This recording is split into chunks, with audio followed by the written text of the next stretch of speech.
സ്വപ്നം കാണുന്നത് മറ്റൊരു ഭാഷയിലാണ്. ലോകത്ത് സിക്രിൽ ഭാഷ സംസാരിക്കുന്ന രണ്ടു പേരേ ഉള്ളൂ. അവരെ തേടിയാണ് ലിംഗ്വിസ്റ്റായ മാർട്ടിൻ എത്തുന്നത്.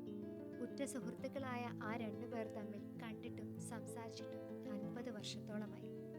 മെക്സിക്കൻ ഉൾക്കാടുകളുടെ സൗന്ദര്യം മുഴുവൻ ഒപ്പിയെടുക്കുന്ന ക്യാമറ, കൊതിപ്പിക്കുന്ന ബീജിയം, കാടും മഴയും മലനിരകളും കടൽ തീരവും ചേർന്ന് പ്രകൃതിയെ മനോഹരമായും തീവ്രമായും ആവാഹിച്ചു വെച്ചിരിക്കുന്ന മറ്റൊരു സിനിമ ഈ മഴക്കാലത്ത് സജസ്റ്റ് ചെയ്യുകയാണ്.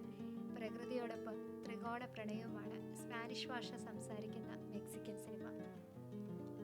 പണ്ടൊരു പെൺപക്ഷിക്ക് ഭൂമിയിലെ ആദ്യത്തെ മനുഷ്യനോട് പ്രണയം തോന്നി. അവൻ അവളെയും പ്രേമിച്ചു. പക്ഷേ ഒരേ ഭാഷ സംസാരിക്കണം. പെൺപക്ഷി അവനെ അവരുടെ ഭാഷയായ സിക്രിൽ പഠിപ്പിച്ചു. കാട്ടിലെ എല്ലാ ജീവജാലങ്ങളുടെയും ഭാഷ. അവരുടെ ഗ്രാമത്തിൽ നിന്നാണ് നമ്മളെല്ലാം ഉണ്ടായത്. അങ്ങനെ അന്നു മുതൽ ഞങ്ങളും മൃഗങ്ങളും എല്ലാം ഒരേ ഭാഷ സംസാരിക്കാൻ തുടങ്ങി.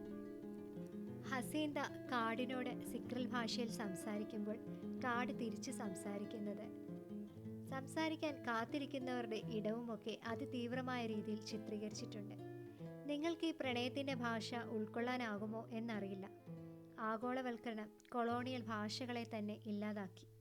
മരണാനന്തര ജീവിതം ഉണ്ടോ ഇല്ലയോ എന്നുള്ളതിൽ വ്യക്തതയൊന്നുമില്ലെങ്കിലും സൃഷ്ടിച്ചെടുക്കപ്പെടുന്ന ആ സിസ്റ്റം നമ്മളിൽ ചിലരോട് ചിലതൊക്കെ ആവർത്തിച്ച് ചോദിച്ചുകൊണ്ടേയിരിക്കും.